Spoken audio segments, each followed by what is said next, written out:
Hello guys, good morning, welcome back to my channel. আজ সকাল সকাল একটু গাছের পরিচর্যা করব। গাছগুলো এত গরমে কি বলো তো, মানে জল না পেলে ওরা শুকিয়ে যাচ্ছে, ওদেরকেও তো একটু পরিচর্যা করতে হয়। তা তোমার দাদাভাই তো আজকে বাড়িতে নেই। অ্যাকচুয়ালি ওই রোজ গাছে জল দেয়, আজ ওর নেই যেখানে সেখানে আমাকেই দিতে হবে। শুধু নিজেদের যত্ন করলেই তো হলো না, একটু গাছপালারও তো যত্ন করতে হবে। তাই এদেরকে একটু জল দিয়ে সতেজ করে তারপরে ঘরের কাজে এলাম। ঘরে তো প্রচুর কাজ থাকে, প্রতিদিনকার মতন আজও আবার একটা নতুন সকাল।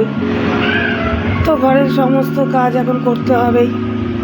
তো এই ঘরের বিছানা সেরে আবার ওই ঘরও পরিষ্কার করতে হবে। ঘরে তো জানো রোজ প্রতিদিন কত ধুলো পড়ে, কারণ আমার ঘর না রাস্তার পাড়ে, যত গাড়ি ঘোড়া তারপরে যত ধুলো বালি সব কিছু এসে আমার যত জিনিসের মধ্যে গিয়ে ধুলোগুলো জমে।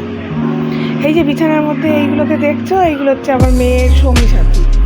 কত থাকে, অর্ধেক পাড়ার বাচ্চাদেরকে দিয়ে দিয়েছি, কারণ এত তো মেনটেন করা যায় না। তাও দুই একটা রাখি, ওর সাথে থাকে। আর এদিকে মা প্রতিদিনই সকালবেলা হলেই আমার বাড়িতে আসে। মা এসে আমার বাড়িতে মালা জপে, মায়েরও একটু টাইম কাটে, মায়ের সাথে আমিও গল্প করি। তারপরে ওই কত জামা কাপড় তো রোজই সকালে এত পরা হচ্ছে, সকাল থেকে রাত অবধি যা পড়ছি সব আবার সকালবেলা কাচা হচ্ছে, কেচে মেলে দিই। আবার এগুলোকে একটা সময় গিয়ে ভাঁজ করে সব গুছিয়ে রাখতে হয়। সব কিছুই আমাকে নিজেকেই করতে হয়। মানে সারাদিন একটু আমি টাইম পাই না এগুলো করতে করতে, সত্যি কথা টাইম কেটে যাবে। যদি কাজ নাও থাকে তখন কিন্তু আবার আমার টাইম কাটে না। তা কাজ করতে আমার ভালোই লাগে, আমার কোনো অসুবিধা হয় না। কাজ না থাকলে বরঞ্চ আমি খুব বোর ফিল হই, কাজ থাকলে আমার মনে হয় আমার খুব ভালো লাগছে। রান্না আজকে বেশি কিছু করিনি, মেয়ের খুব শরীর খারাপ, কালকে দিয়ে মেয়ের একটু পেটে যন্ত্রণা, তাই মেয়ের জন্য একটু পেঁপে শুক্তো আর ওই ডিম দিয়ে সয়াবিন দিয়ে করেছিলাম। একটু চা খাবো, বিকেল হয়ে গেছে। তা দেখতেই পাচ্ছ দাদাভাই চা খাচ্ছে, আমিও চা খাচ্ছি।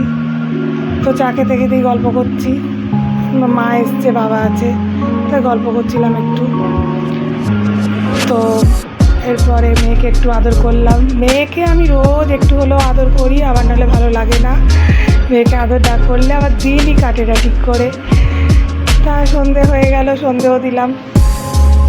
তারপরে শাক বাজাবো, শাক বাজিয়ে ঠাকুরকে এবার শয়ন দিয়ে আজকের দিনটা আমি এখানেই শেষ করব।